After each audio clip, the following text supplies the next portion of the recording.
Orang-orang yang paling bahagia dalam pernikahan adalah orang-orang yang gak takut bercerai.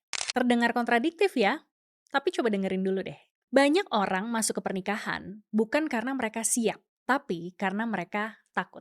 Takut hidup sendiri, takut kehilangan pasangan, takut diomongin orang karena nggak nikah-nikah. Dan rasa takut itu pun nggak akan hilang setelah menikah.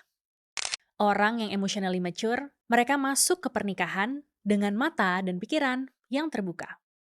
Mereka tahu bahwa pernikahan itu bukan finish line.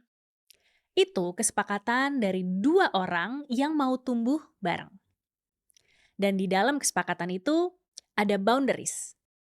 Ada hal-hal yang kalau dilanggar, mereka tahu ini bukan lagi tempat yang aman buat aku.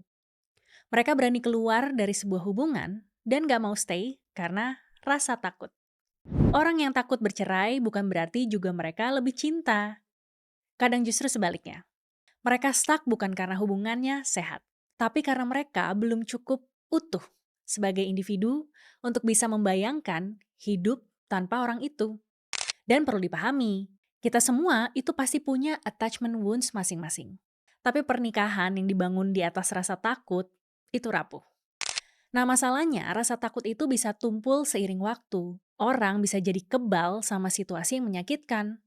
Atau sampai di titik nggak peduli lagi karena udah terlalu capek ngerasain. Begitu rasa takutnya memudar, perekatnya pun hilang. Dan yang terjadi, cuma dua orang yang tinggal serumah tanpa alasan yang jelas kenapa mereka masih bareng. Kalau udah gini, apalagi yang tersisa? Orang yang gak takut bercerai bukan berarti nganggap enteng soal komitmen. Justru mereka lah yang paling serius.